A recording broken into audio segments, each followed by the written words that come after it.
Two black women. Two black women. Two black women. With love. With love. With love. Black women.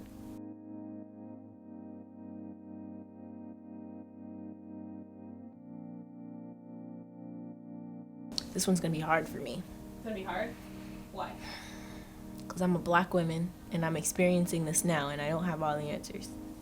I wake up every day and I ask God for strength. I don't think there's ever been a day I haven't asked God for strength as a black woman.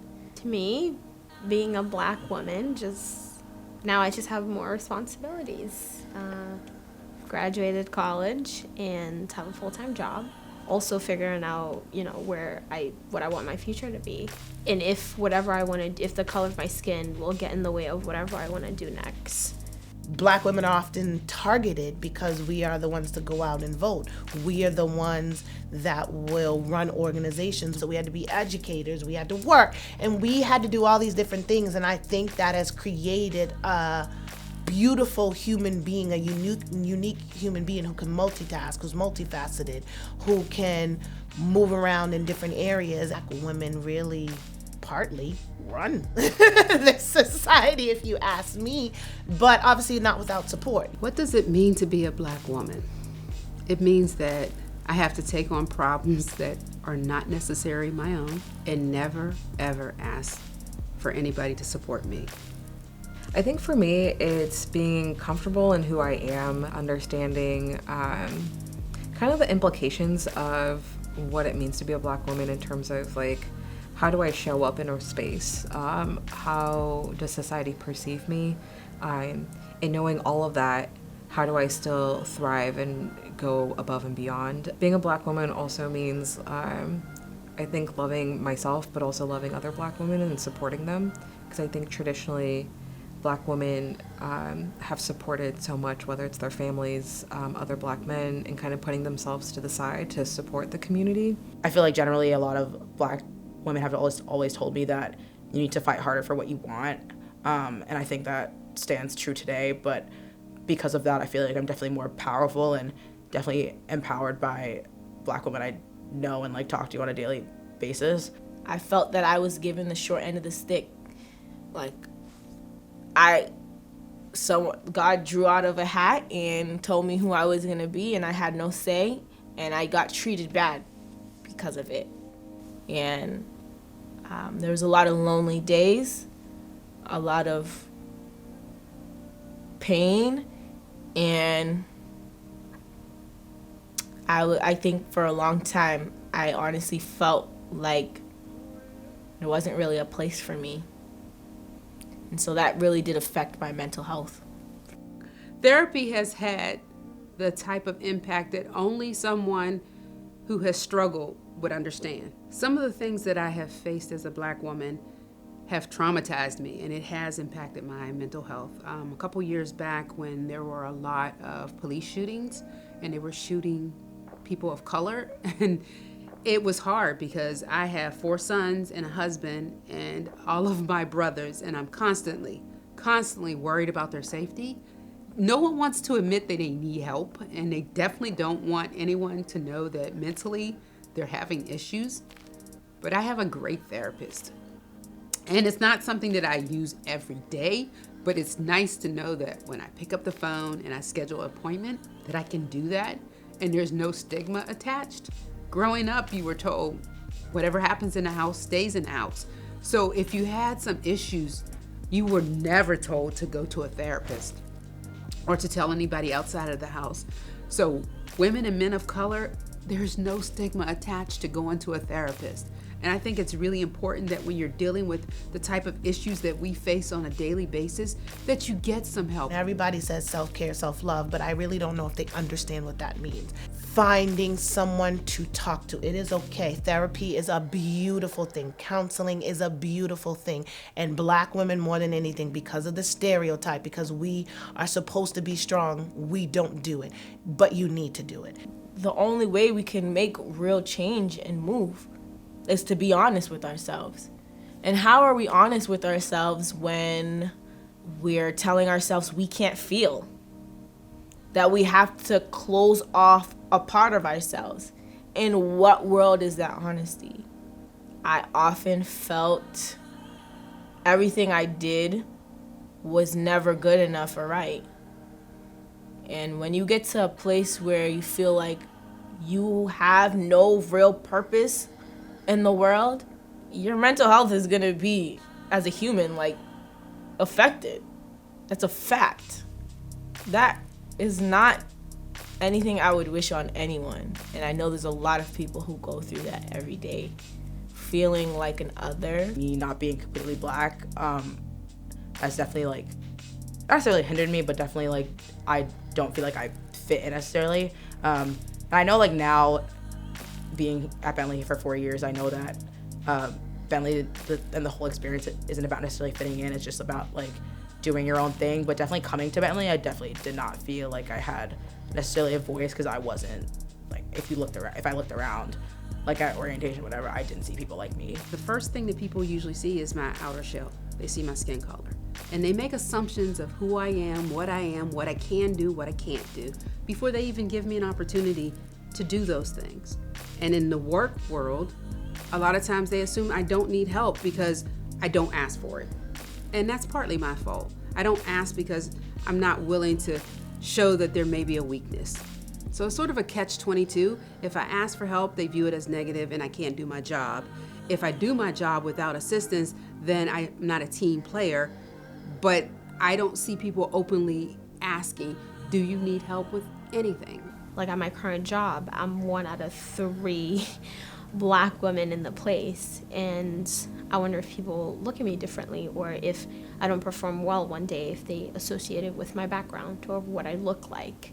So it's just figuring life and wondering and thinking if what you're doing and how people view you, it has to do something with what you look like.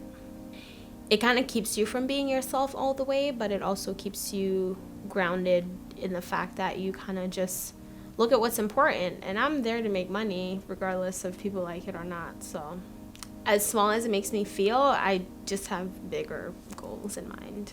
When moving into my current role at the beginning, I was onboarded with someone who was by far probably the complete opposite of me. Like, white girl, blonde hair, like green eyes. I didn't get the opportunities of being able to be vocal about what I wanted to do the same way she was. And so I think that's a perfect example where she ended up doing something she got to express she was interested in, and I didn't even get the opportunity to express what I was interested in. I will make a statement and somebody else will make the same exact statement, maybe differently, and they will go, good point, and I'm literally going, I just made that point. Maybe saying, wait, I have something important to say and I think you to answer. And then that goes back to the stereotype that, we're aggressive. But I think that happens constantly, and it's happening so much more as an adult black woman that is shocking. One thing that I've personally experienced being a black woman, especially prevalent now, is the whole stereotype of being the mad black woman. There's a lot of times, like, I'm surrounded by friends that are definitely more quiet than I am. If there's something wrong, I definitely have the urge to speak out on it a lot more, and that definitely comes off as me being loud and arrogant. So some of the challenges that I have are often I'm the only woman of color in a space. And so some of the challenges with that are I'm almost feeling the burden of representation. And so having to be like, okay, I'm the only person of color, I'm the only woman of color. How are people going to perceive any of my actions? I have to phrase my questions a specific way to ensure that people are receptive of like the information that I'm asking for, or even presenting. I can't come off as angry. I have to be very calm in my demeanor, because it's really easy to be casted away. It's like, oh, she's just the angry black person, or she's a hysterical woman, or all those things, which are the intersections of both being a woman and black are difficult. Working in a corporate office, I often find myself feeling as though I don't know enough, and that sometimes I'm not good enough or I'm not capable enough. And way I've been able to get through that is just by telling myself the complete opposite of that. For the Black women out there that have been put in a position where someone has belittled you or thought less than you, I would encourage you to speak up. Do not lose your temper. Do not yell or scream. If they start screaming at you, lower your temper, lower your volume to your voice, quietly speak to them and address them in a respectful manner. No matter how angry you become, control it. You know, I had a colleague ask me, and they said, are you gonna wear your hair like that in the meeting with, you know, an important person in the administration? Are you sure you're gonna wear your hair like that? And I'm like, well, I don't understand the question. Yes, I'm gonna wear my hair like this. Now that you said that, I'm gonna wear it bigger. I'm tired of explaining myself to people, and I think it's a unique thing that Black women have to face. An example of this is when I change my hair. I go to work. It's always someone who asks a question. You know, there's someone I work with who consistently, anytime I change my hair or like I go back to wearing my natural hair, they're like, oh my gosh, is that your real hair this time? And they always do it in front of somebody. Why do I have to explain this to you? Why can't you just say, I like your hair? I feel like it's always that extra layer of like, we have to play to other people's ignorance. Don't ask me about my hair anymore, please. Thank you. The whole issue around people wanting to touch my hair, people asking if it's fake, if I've ever had fake hair. It just feels like my hair is a specimen, and it's just hair. Like, everyone has that. I feel like people shouldn't just touch my hair. I feel like it's just my hair. I get to do whatever I want with it. I refuse to accept the burden that has been placed on me. Every day I fight. I refuse to accept that I am who people think I am. I'm unprofessional. I am ratchet. I am not educated. I am unworthy. I refuse that, and I think that's where a lot of the acceptance part comes into play, because there's still a battle of me trying to prove myself to people. And so I feel like if I fully accepted myself, I wouldn't feel like I needed to prove to others. It's a hard thing to do, to learn to accept and to love yourself. People think it's so easy, but when you have outside things such as social media, you know, your environment and everything that plays against you, it's really, really hard to just love yourself the way you really should. I don't think I have fully accepted, because that comes with a lot. You know, we're multifaceted individuals, but I am closer than I've ever been on accepting myself. Every day when you wake up, be grateful for who you are. Be grateful that you're in this skin, whether you are insecure about something, whether you feel like you don't like something about yourself. Just say, I'm grateful, and today I'm grateful about this. Whatever it is, you're taking steps to say, you know what, I am okay with who I am. I'm grateful that I didn't do anything today, because that's important too. That I just laid in my bed and said, I'm take today off. Take the time to meditate, to learn about yourself, to be vulnerable with yourself, and to be honest with yourself. That's one thing I had to learn to do, and that's to be honest with myself. Because I promise you this, if I was not honest with myself, I'd probably still be the insecure little girl I was when I was 10 or 14 or 18. Yeah, in terms of feeling beautiful and worthy, I feel like some of the things I see around me that could potentially put me down, I feel like social media, even though people say like that's a very basic answer in terms of how people see yourself, but I feel like it's so huge. I feel like still, if I scroll through my newsfeed, there will still be girls with like straight hair, makeup, and all those things that's completely not like me. I mean, society always has like all of these unrealistic expectations of what women are supposed to be, especially Black women. So it's something that you shouldn't really let get in your way. Like, for example, the Kardashians, right? So if you take all of them, they all claim like they never got any butt surgery. All right. But if you look at these girls like 10 years ago and you look at them now, you mean to tell me the gym gave you that? I'm a pretty regular gym goer. I don't see any gym goers looking like that. So I think just that aspect of the media not being truthful and realistic about like beauty standards, like they're always gonna make you feel not great about yourself. I have these pimples on my forehead right now and I'm just like, gosh, like what is going on? I'm really trying to figure out what it is because I feel ugly with them.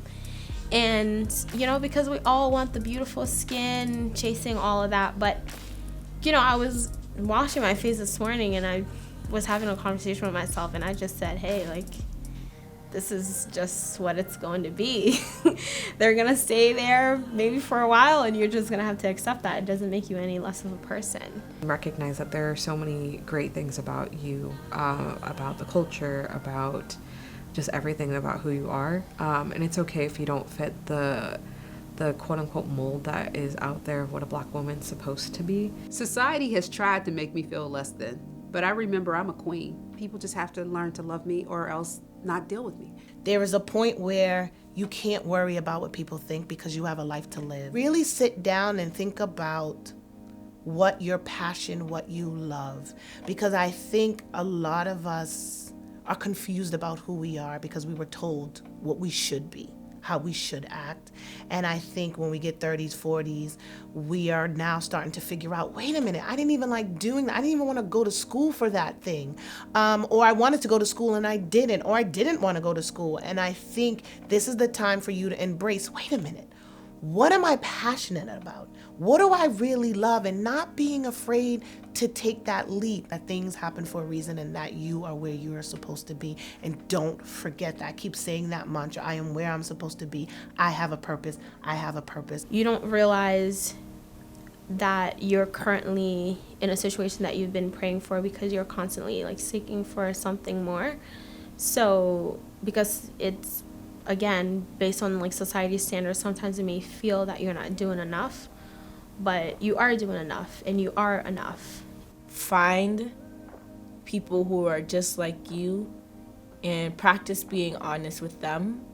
And I think once you build that community, you'll get a lot, like you'll get the energy to draw from that'll really pull you or push you into the place where it is much, much more sunny.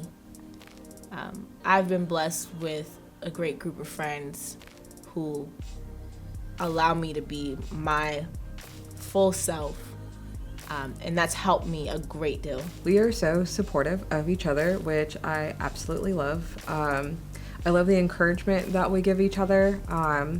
I could be at a conference, for example, and I'll see another Black woman and there's just that instant connection and that sisterhood of like, I got you. I don't know if it's a misunderstanding or whatnot of folks thinking that like girls are competitive or girls are catty, but I haven't found that within the community. We take care of each other without questioning it. We're there for each other, and I think that's what makes me just so happy to be a part of the community. This is why I say it's important to have a therapist or someone you trust to talk to. Being a Black woman raising Black children in today's world is very, very difficult. There are different sets of rules. I have to remind my sons, because I have 4 sons, how to act when a police officer approaches the car. And I'm pretty sure other parents don't even think about things like that. Sometimes it's so traumatic to remind myself that I have to do this on a daily basis. But for fear for my children's lives, I have no other choice. Guess what? You are going to get targeted. I don't ever want to lie to my child. So I think every day is just different. It's just not the pressure of raising a little girl. It's the pressure of raising a little Black girl and what comes with that. She is in a predominantly white school, and I know that she has a lot of insecurities, and sometimes she doesn't like the way she looks. And I am there to say, baby, it's okay. You are gorgeous. I really look up to my mom. I think that she's so strong. And she is an example of someone who has been through a lot, but still makes it to the other side every time. She came here from Haiti when she was really young, She was told that she wasn't capable, the usual story. And every single day she's working to be a better version of herself. So I look up to her. She has taught me that the battle is never over. Oprah, Michelle Obama. Are you kidding? She's gorgeous. Lonnie Love from The Real. Beyonce, honey. These are very powerful women that really broke the mold, and they're doing well for themselves right now. And I just like the way they carry themselves, like the way they talk about other black women, the way they support each other. They're very hardworking women that are very, very successful right now. It's important to see like successful black women like in mainstream media, because it shows all of us that it is possible. Like, you can follow your dream, you can do it no matter where you come from, like what the circumstances are, because they tell their story. Gabrielle Union, they tell their story, and you can come from anything and still be something. Do I still have my insecurities here and there? Yeah, but I definitely am 10 times more confident than I ever was when I was a child. I guess just even like being in the university environment and seeing other like black women in the media, I just feel more confident in myself. I feel like one person that really is like pushing that boundary is Lizzo. I think she's so inspiring in what she does. I feel like other black women need to know that you're beautiful any size you are. Lessons that black women can learn from strong black media presence, whether it's female or male, is that you don't give up.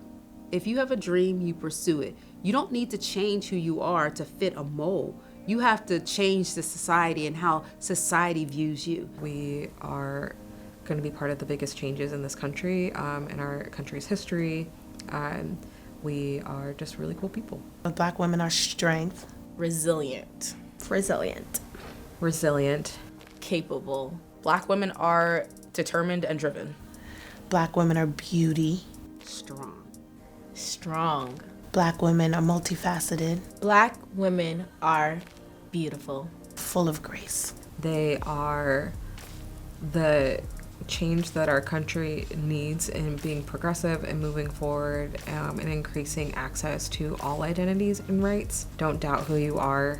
Know that you're just one of the strongest people. Any positive word in the world, black women are that.